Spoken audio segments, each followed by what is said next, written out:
there are victims like Virginia Giuffre who have testified otherwise, who have said otherwise, and you're telling the American people today that the Epstein list is a single name and it's Jeffrey Epstein.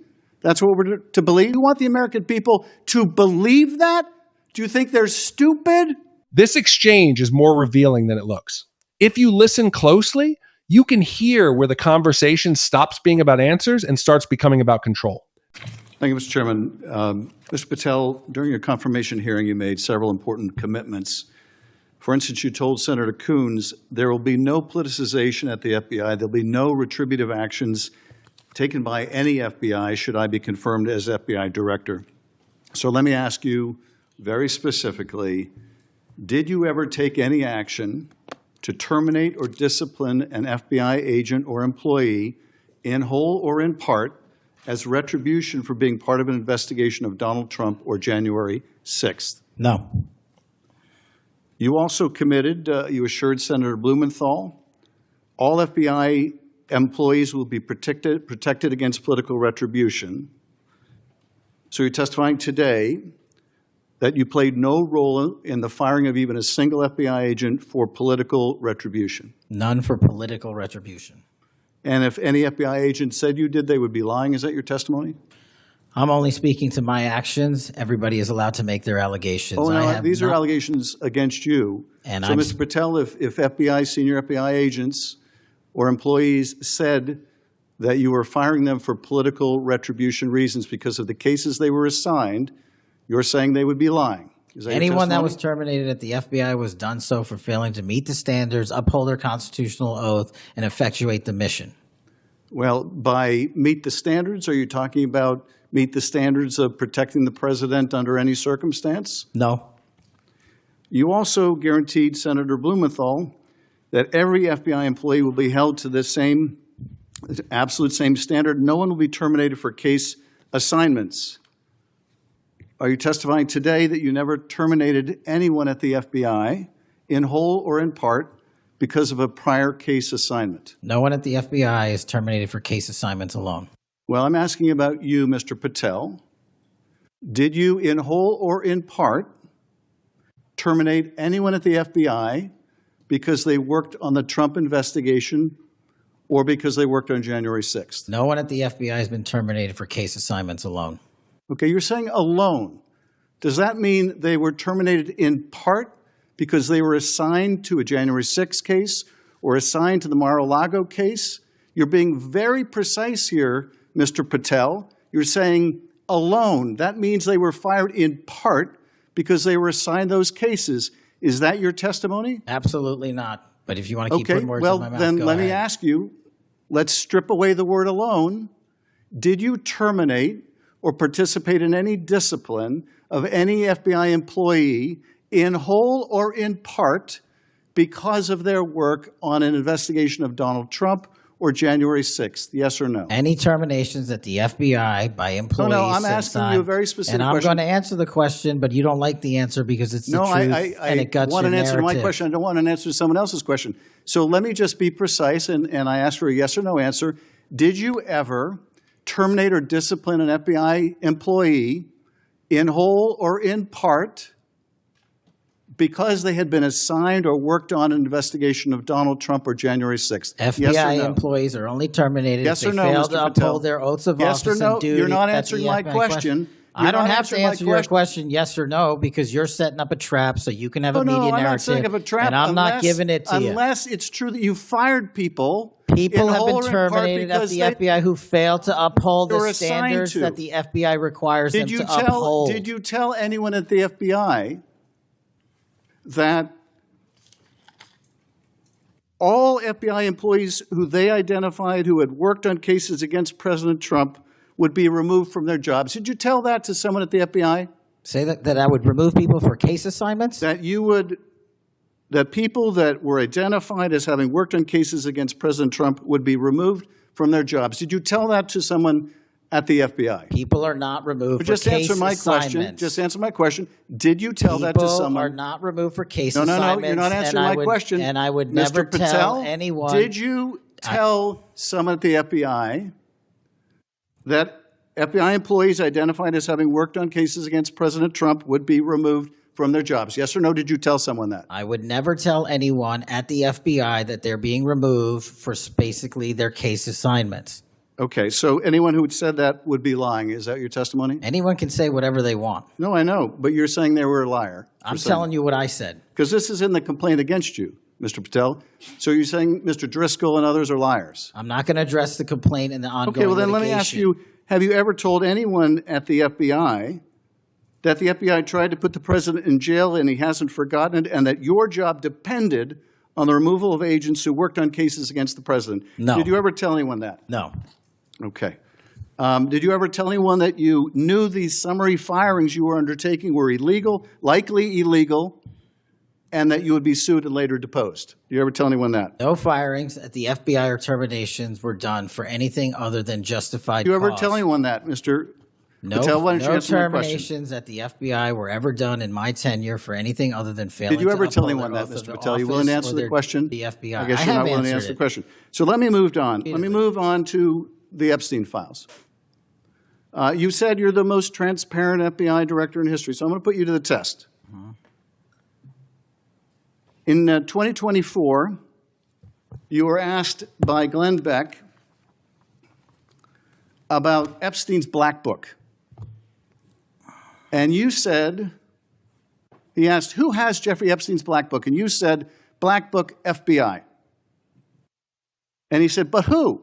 That is, I mean theirs. And you said, oh, that's under the direct control of the director of the FBI.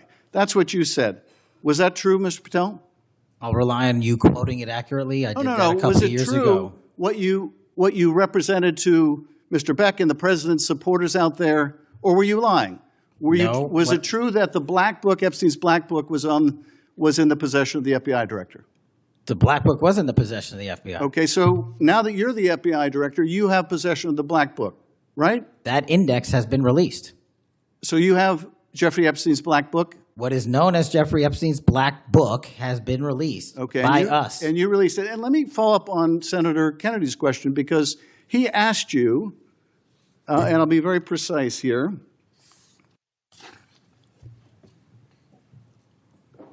You've seen most of the files. Who, if anyone, did Epstein traffic these young women to besides himself? And you said, himself, there's no credible information, none. If there were, I would bring the case yesterday that he trafficked to other individuals. And Kennedy, the information we have, again, is limited. And Senator Kennedy said, the answer is no one. And you said, for the information we have.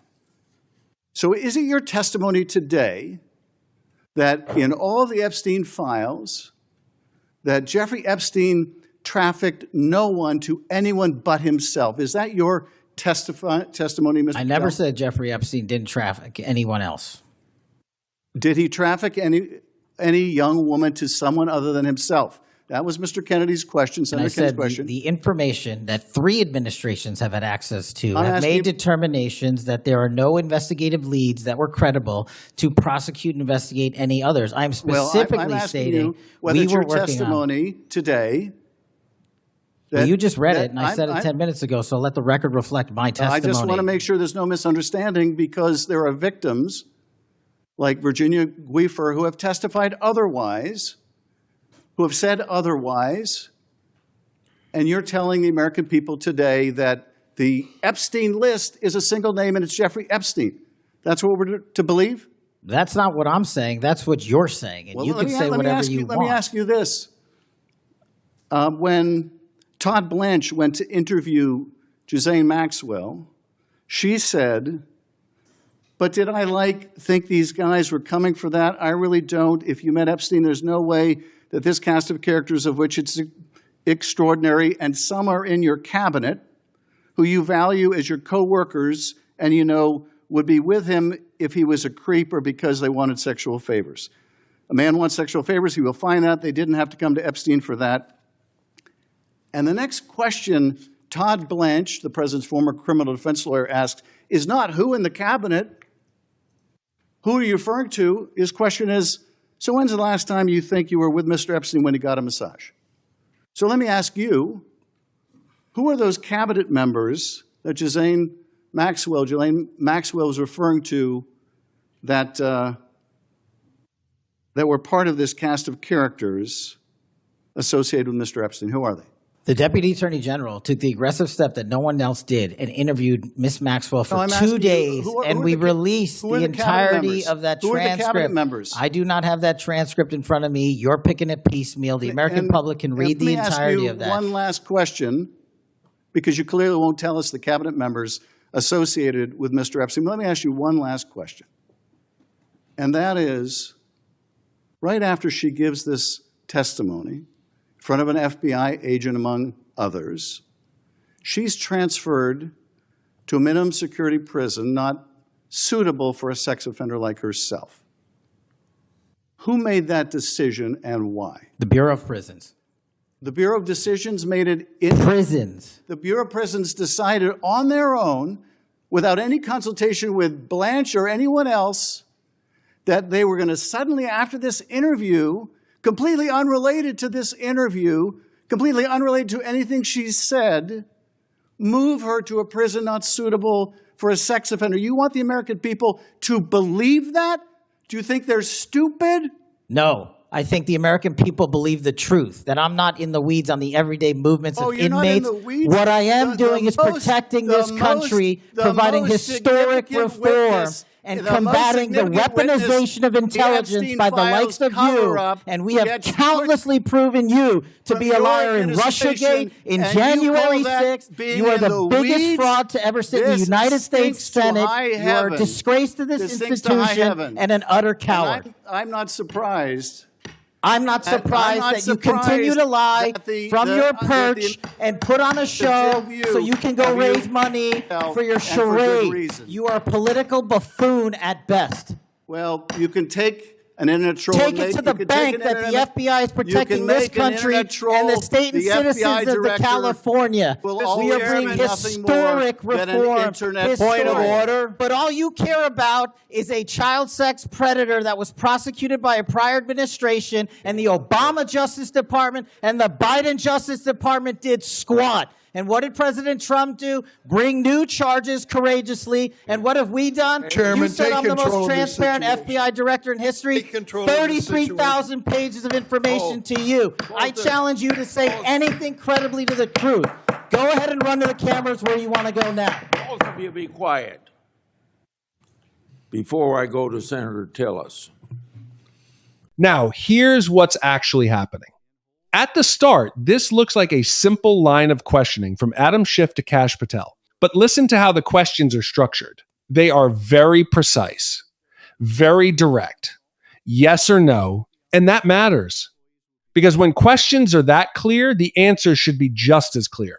But that's not what happens here. Instead, you start to hear something else, careful wording. Patel keeps repeating a phrase. No one was terminated for case assignments alone. That one word alone is doing a lot of work. In simple terms, it creates space. It leaves open the possibility that case assignments may not be the only reason, but could still be part of the reason. And that's exactly what Schiff is trying to get at. He keeps narrowing the question, removing the escape routes. He asks again and again, was anyone fired, even in part, because of investigations related to Donald Trump or January 6th? And the answer never becomes fully direct. That's where the problem shows up. Because when a yes or no question keeps getting a non-yes or no answer, it raises a basic question. Why avoid the clarity? Now, to be fair, officials often avoid simple answers when they believe the question is framing a trap. And Patel actually says that. He calls it a narrative trap. But here's the issue. From the public's point of view, that explanation doesn't resolve the concern it adds to it. Because now the focus shifts from what happened to why won't this be answered clearly? And this connects to something bigger. According to reports over the years, there have been ongoing concerns about politicization inside federal agencies, especially around high-profile investigations. So when Schiff presses on whether agents were disciplined for working on certain cases, he's not just asking about personnel decisions. He's asking about whether power is being used to reward or punish investigations. In everyday terms, Are people being treated differently based on who they investigated? That's a serious question, and it never gets a fully clean answer here. But it doesn't stop there, because then the hearing shifts into something even more sensitive, the Epstein files. Now, pay attention to this part. Schiff brings up past statements where Patel suggested that the FBI had control over Epstein's black book. In simple terms, that means a record of contacts people connected to Epstein. So the question becomes very direct. If the FBI has these records, what do they actually show? And more importantly, what do they not show?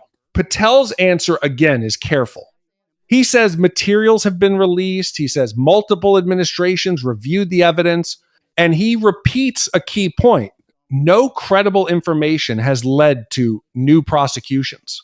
Now, that might sound straightforward, but this is where the contradiction starts to build. Because publicly, victims like Virginia Giuffre have made claims that suggest Epstein was not acting alone. And that raises a serious question. If victims are naming others and files exist and investigations happened across multiple administrations, why does the official conclusion still sound so limited? That gap between claims and conclusions is what's driving this entire exchange. And then the tension escalates. Schiff pushes further. He brings up statements from Ghislaine Maxwell, including references to high-level individuals. He asks a very simple question. Who are these people? And again, no clear answer. At this point, something changes. The tone shifts. What started as a structured investigation turns into a confrontation. Patel stops engaging with the questions directly and turns towards Schiff himself. Accusations, personal attacks, dismissals.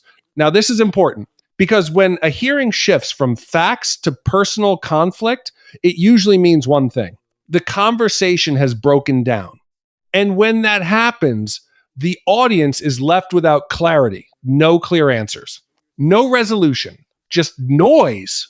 And this is where you have to step back and look at the bigger picture, because this isn't just about one argument.